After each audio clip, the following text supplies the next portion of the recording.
Greetings, brothers and sisters. So this is the last entry into the 2023 Chariji birthday celebration.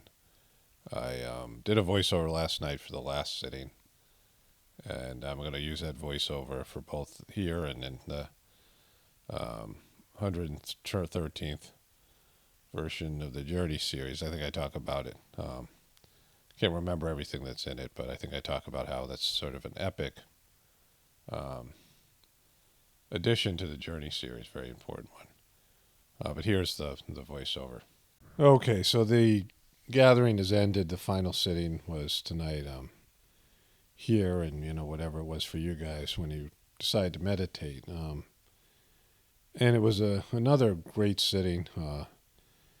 The previous sitting, I felt some pleasant vibrations in the base of my skull where the central region is. This was just very uplifting transmission, like a lot of energy, whatever that means, in terms of the transmission, because it's the forceless force, but it was substantial. I'm going to put this in both my Journey series 113 and I'll post this also tomorrow on my Gratefulness meditation channel as the final. This will be the final, entry into people posting their feedback and me just talking about a little bit of my experiences. But this Journey series video is this episode is probably to me like the pinnacle, at least up to this point. Maybe the whole reason the Journey series exists, coming around full circle from where I just started talking about some of the stories. And, I was just, opening up and just saying things that, like I told my wife, and that was about it. No one really knew the story or my side of the story or things like this, things that I experienced, the good, bad, and ugly of my spiritual journey. And, the reason this is like the pinnacle is because where this ended up, right? Where I'm shocked to see Daji just going through the motions and sulking and being, pouting about the gathering there for the heartfulness for his, spiritual master, Chariji, which I cover quite extensively in the Journey series, 113. And what I wanted to share in both videos, this small excerpt that's going into the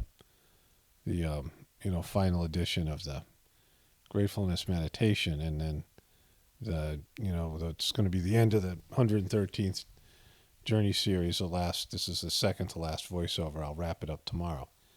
But when you experience a sitting, and you guys are have to learn this, you guys who are doing Gratefulness meditation, is understanding when the sitting ends. When you're a preceptor, you have to understand when the sitting ends. But now that we're doing something here where you're meditating and you have to figure out when the sitting ends. And as a preceptor, there are times that the transmission comes in waves.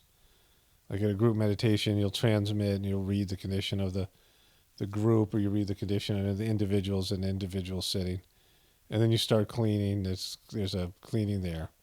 The idea that the divine master is doing this work. To say it's you is not correct. And then the transmission comes through again. It's a lot like fishing, where you toss your line in the water and you hope, right? Like it's waiting for the great pumpkin or whatever it is, right? The transmission comes, and it comes in whatever form, and it has a life of its own. And sometimes the transmission comes in waves. Like you think the sitting's over, it fades out, you're like, oh, this sitting's over. And then if you wait a little bit, more transmission comes. And, you don't have control over it. Just, you allow it to flow through, and it either shows up or it doesn't. And, it always shows up, but, in whatever capacity. And in these gatherings, it's easier to experience, and, and then sometimes the transmission becomes so subtle, it's hard to even perceive or feel. That's why people don't feel the transmission at all, because it's very subtle. And if you have a lot of, or just blockages in your system, it's hard to feel the transmission. You don't feel the transmission, you feel its effects on you. Because the transmission itself is not something that you can perceive. It's not something you can perceive with your senses. Your heart can feel its effects on in your soul, your spiritual essence. And so, this idea that Daji was given these very short sittings, under half-hour sittings, it's just, I don't even know if he's making any attempt at all, right? Because that's just not how these things go. And I first experienced this. I went to my first Basant gathering, and this was, we went to this woman's house. The main preceptors were out of town, and my preceptor Fred was there, and there was a new preceptor who, I had some experience with him, and his wife was found out about Sajmark from my ex. This was long before any of that happened. This was long before I met my ex. It's the very beginning of my spiritual journey. And he had just gone to India a number of times, and his wife was also practicing Abhyasi, but she wasn't into it as much as he was. And he was giving one of his first satsans. He had just been made a preceptor. And he was given the satsang, and he was in a hurry to go home to see his wife. She was, he had just gone to India. Maybe she was, not wanting to. She didn't want to go to this group meditation, which was odd. It was Basant. It was was Apocalaughs' birthday celebration, and he ended the sitting before the sitting was over. It was still like I could feel a transmission, and my preceptor Fred was sitting next to me, and the guy says, "That's all." And I opened my eyes, and I could still feel the transmission. The guy was gone, right? And Fred goes, "It's still going on. It's still transmission." And then we all meditated another like 10 or 15 minutes, right? But the guy had, he was pressured, and he was, thinking about his wife was going to be mad at him, whatever. It's oddly enough, he quit years later. He had so many problems. He loved Chariji, but he had problems with things that had happened in the mission, and he had problems with the other people. And some of the people in India took advantage of him. He was he had his own business. He had some money. I heard about his list of complaints, and he kind of got bitter. And his wife, who wasn't as into it as he was, I think she's still practicing. I saw her in India some time ago.